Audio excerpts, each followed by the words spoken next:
И тази година, по повод патронния си празник 25 ноември, Средно общо образователно училище Свети Климент Охридски предостави възможност на талантливите ученици от областта да вземат участие в Климентови дни 2010.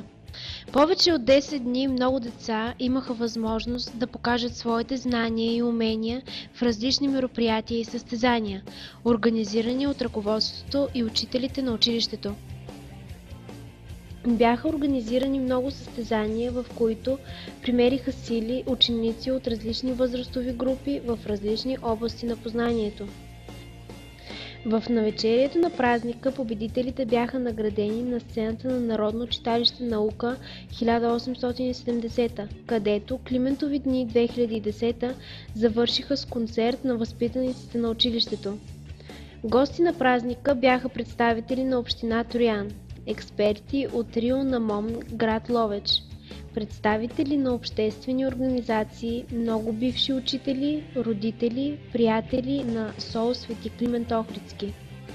В своето слово директорът на училището господин Минко Христов подчерта, че вече 7 години Климентови дни са шанс да бъдат отличени най-добрите.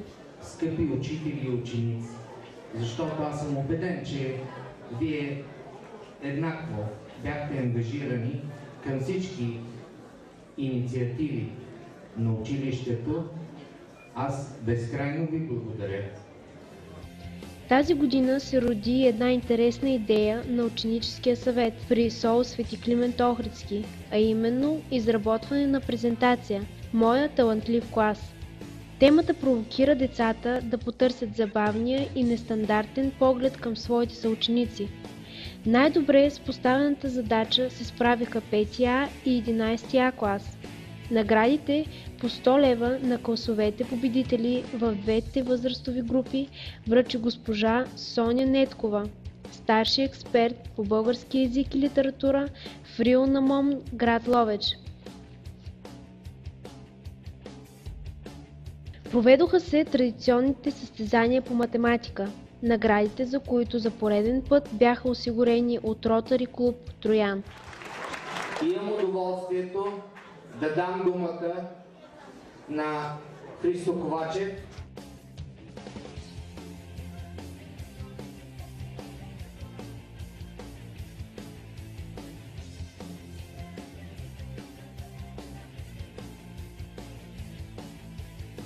Не по-малък интерес предизвика състезанието по информационни технологии, участниците в което трябваше да решат тест и да се справят успешно с поставената им практическа задача.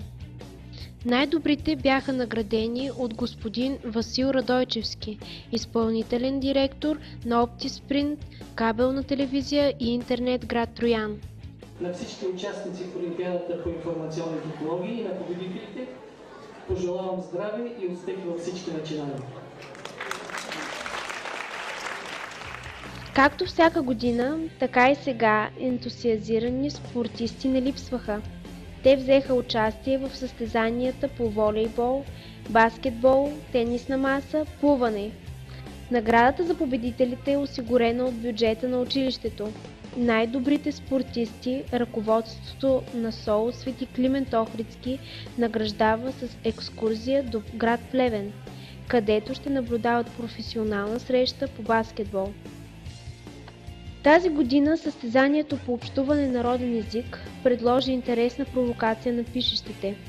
Темата книга с лица даде възможност да се изявят нестандартно мислещите деца в съавторство със своите близки. Наградите на победителите бяха връчени от госпожа Цветомира Гечева, председател на Сдружение Българка Троян. В Климентови дни 2010 беше включено състезание по английски език.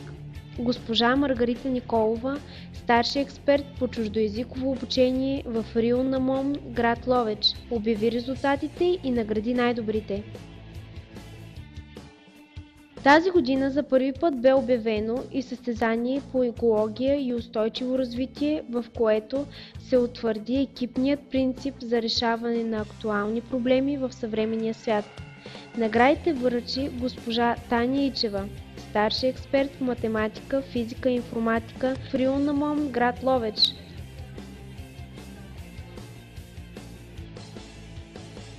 Голям интерес предизвика и състезанието по гражданско образование, наградите за което са осигурени от бюджета на СОУ Свети Климент Охридски. Госпожа Веска Ралчевска обяви победителите.